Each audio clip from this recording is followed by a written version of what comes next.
Mais faire des enfants dans mon dos, ah, là, tu poses un problème épineux et difficile à résoudre.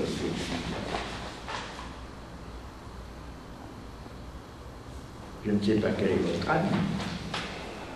Comment vous l'aviez compris, cette phrase? Vous l'aviez jamais vue? Si?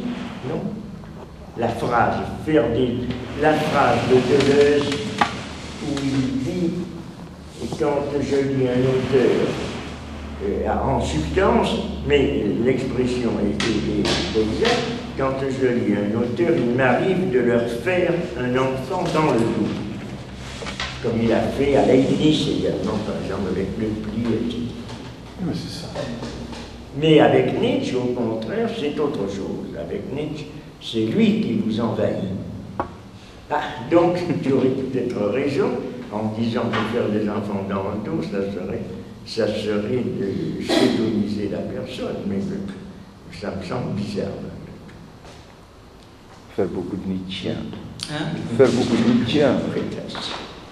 Se revendique d'une pensée, chacun. Il y a beaucoup de monde qui se revendique de. C'est comme Deleuze, dans l'absolu aussi. Deleuze, il a fait des enfants dans le dos de Spinoza ou de Kant. Sauf que dans le même texte, il considère que l'être à Cressol, il dit que c'est pas des enfants. Il fait des enfants, en fait, je vais vous la lire, la phrase exacte. Hein. C'est ma manière de mentir à cette époque, il parle du Kant. Ma manière de mentir à cette époque, c'était, je crois bien, de concevoir l'histoire de la philosophie comme une sorte d'enculage, ou ce qui revient au même. Ah, c'est ça qu'il dit, oui. Ou c'est toi? Non, c'est lui. C'est lui. Dans le Cressol. Ma manière de mentir à cette époque, donc Kant, c'était, je crois bien, concevoir l'histoire de la philosophie comme une sorte d'enculage, ou ce qui revient au même, d'immaculée conception. Donc il s'agit bien ou ce qui revient au même que l'enculage, d'immaculée conception. Oui. C'est ce que je te disais tout à l'heure. Ah, oui. C'est Nietzsche, que j'ai lu plus tard, qui m'a sorti de tout ça, car c'est impossible de lui faire subir un pareil traitement. Des enfants dans le dos, c'est lui qui vous en fait. Donc en fait, Deleuze dit clairement qu'il imagine qu'en enculant Kant, il lui fait des enfants, mais pas de façon naturelle par le sperme, fut-il socratique, mais par une sorte d'immaculée conception. Et pourquoi immaculée conception alors? Ben, un mec encule un autre mec, et le mec, celui qui est vivant, se retrouve à avoir un enfant par l'immaculée conception, puisque Dieu peut tout. Donc il peut y compris, ça aurait pu à jeûner, il peut y compris faire en sorte qu'une goutte de sperme se transforme d'emblée par sublimation en... Oui, c'est Saint-Esprit, voilà. Parce que c'est ça la grande question philosophique, la Vierge était-elle... Mais là, partout. malgré tout, est-ce que de Nietzsche, alors concluons, est-ce que tu penses avoir fait des enfants dans le dos à Nietzsche ou toute autre forme de commentaire ou d'interprétation? Est-ce que c'est un enfant que tu as fait dans le dos de Nietzsche? Je serais porté, moi, depuis le début, à le penser quand même. Ou est-ce que tu as la prétention de dire « mais j'ai révélé le vrai Nietzsche » ? Ah non, ça, la prétention de dire « j'ai révélé le vrai Nietzsche », comme je ne crois pas qu'il y ait d'arrière-monde, ça pour le coup, moi je suis d'accord avec Nietzsche, je ne crois pas aux arrière-mondes. Voilà. Ensuite, après, il y en a peut-être, mais peut-être que je me trompe. C'est là où la position heideggerienne serait pour moi intenable. C'est que je ne crois pas qu'il y en ait un. Maintenant, voilà, toute la complexité de la place du mort. C'est-à-dire que tu n'as pas fait un système de Nietzsche. Voilà. Peut-être faire un enfant dans le dos, ensuite, faire un système de Nietzsche, ce que fait un peu Deleuze. Il a une tendance au systématique, puisqu'il est certain que son Nietzsche est un système de Nietzsche. Et alors, du coup, je trouve que la phrase de Deleuze est pas mal. Il dit Nietzsche, c'est lui qui vous fait de l'enfant dans le dos. Moi, tu vois, cette phrase-là, au-delà de l'aspect de la réflexion sur cette idée qui fait des enfants acquis, ce que je trouve en tout cas intéressant, c'est que ça renvoie, enfin, moi ça me fait vraiment penser à la conception du jugement esthétique par Nietzsche dans sa conférence sur Homère.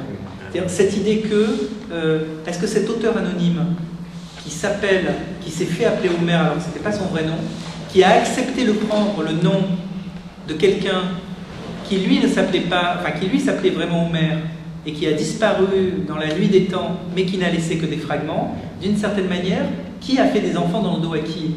Je crois que l'idée, c'est dire... C'est un peu une suite et un développement de l'idée qui était déjà chez Vico. C'est ça. Qui est le premier qui, malgré tout, dit que Homer n'a pas existé en tant que tel exactement. Mais donc il y a plusieurs Homères qui se sont concentrés en un Homère. Mais, ça, oui, mais Nietzsche, dès que lui-même aime bien, là ce qui fait la force de sa thèse, c'est également que Nietzsche lui-même, relativement au nom propre, en a adopté d'autres pour lui-même. Dionysos, Jésus, je sais pas que Napoléon, bon, il a abondé en nom propre pour se désigner lui-même. Donc le fait de se... Y compris sur la nationalité, il se faisait appeler, enfin, à un moment il dit je suis Nitzki, le polonais, enfin... La noblesse polonaise. La noblesse, ouais. J'appartiens à la noblesse polonaise. Mais il est, oui, effectivement.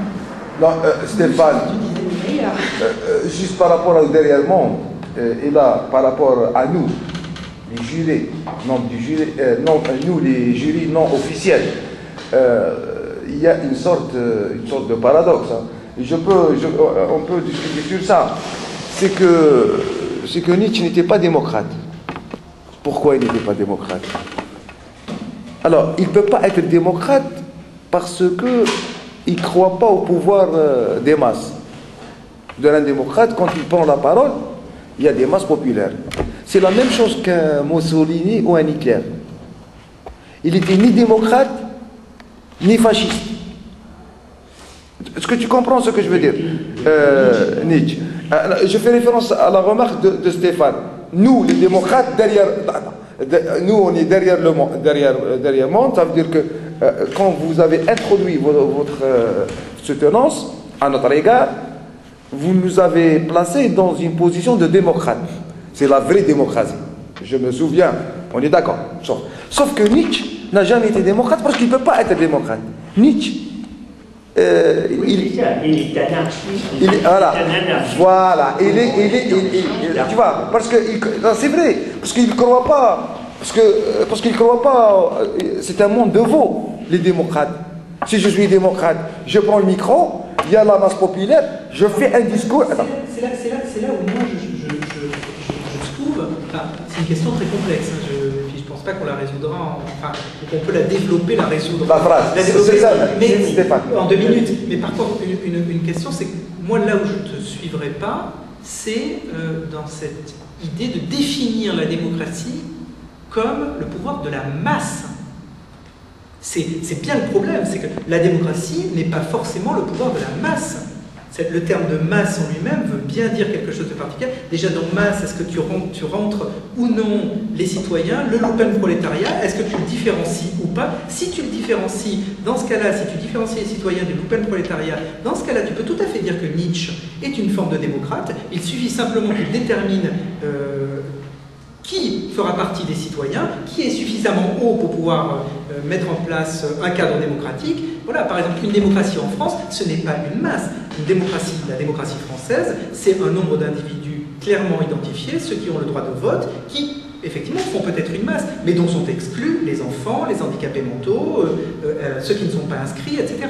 Donc, je pense que je vois ce que tu veux dire, mais si on définit la démocratie uniquement... Moi, vraiment, en plus, c'est un truc compliqué à penser, mais si on la définit comme le pouvoir de la masse, alors oui, Nietzsche n'est pas démocrate, mais pour le coup, quiconque est démocrate, pour moi, est un grand barjot.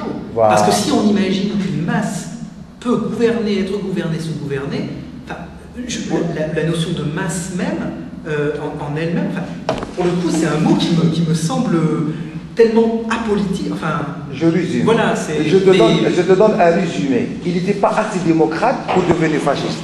Est-ce que tu comprends? Voilà, oui, est-ce que tu comprends? Ça, je suis vrai plus. Voilà. il n'était pas assez démocrate pour devenir. Parce que pour devenir fasciste, il faut être démocrate. Et c'est ça, l'ambivalence. Il utilisait le terme de masse. Oui, voilà, c'est ça. C'est l'idée cardinale, à mon avis. Oui, tu as raison, c'est sûr. Au moins, Entièrement. un mot ambigu, c'est-à-dire on peut tout à fait. Nietzsche n'est compatible qu'avec une démocratie, c'est-à-dire la pensée ou la mise, si l'on peut dire, en application, il ne s'agit pas d'une théorie prescriptive d'ailleurs, donc disons la pensée de Nietzsche et la réflexion sur Nietzsche n'est compatible qu'avec une démocratie, donc tout régime de non-démocratie ne peut soit qu'exclure Nietzsche ou le censurer ou l'éliminer, mais on ne peut pas dire qu'en lui-même, Nietzsche soit démocrate. Ça serait compliqué à soutenir. Là, plus que l'on pourrait dire qu'il est socialiste, puisqu'il a explicitement, il a récusé tous les mouvements démocratiques et socialistes. Mais de la même manière, ça serait difficile de dire qu'il est anarchiste, puisque anarchiste, non, mais non, parce que ça serait difficile à dire. Couronné comme... Voilà, un anarchiste couronné, parce que les anarchistes, les textes de 88, 87, 88 sur les anarchistes sont très clairs. Il dit très clairement que les anarchistes sont à l'opposé total de sa philosophie. Il le dit en tant que tel. Les mouvements anarchistes... Mais ils sont antidémocrates, les mouvements anarchistes. Oui, mais lui, il s'oppose... À un certain sens, ils sont souvent très au 19e siècle, ils ne sont pas... Mais lui, il s'oppose malgré tout au mouvement anarchiste. Nietzsche, oui. S'il s'oppose à la démocratie, il s'oppose aussi clairement au mouvement anarchiste, au 19e quand il naît. Aux anarchistes, oui, ça aux anarchistes tels qu'ils sont, parce qu'ils sont liés aux socialistes. Oui, c'est ça. Mais lui-même est anarchiste. De Dieu, oui, comme je disais, il faudrait utiliser l'expression justement anarchiste couronné, parce que c'est la seule chose qui peut arriver à le définir. Et Tichet Deleuze joue d'ailleurs un rôle instituant ce terme d'anarchiste couronné. On le voit à plusieurs reprises utilisé par Deleuze, au moment où il veut exprimer une sorte d'indétermination de caractère tout à fait indéfinissable de quelque chose qui ne se laisse encadrer par aucune conception politique existante. Bon, eh bien écoute, à la fois par la dextérité, par l'intelligence et la nouveauté de ton exposé, la dextérité de ta parole, l'étendue des perspectives que tu nous as ouvertes, nous ne pouvons que te remercier et te réapprendre. Et la prochaine fois, nous avons quelque chose qui va nous porter dans des sphères plus familières, intelligentes, avec l'animal vu chez Derrida par Paulette Cassier. Les Derridiens sont également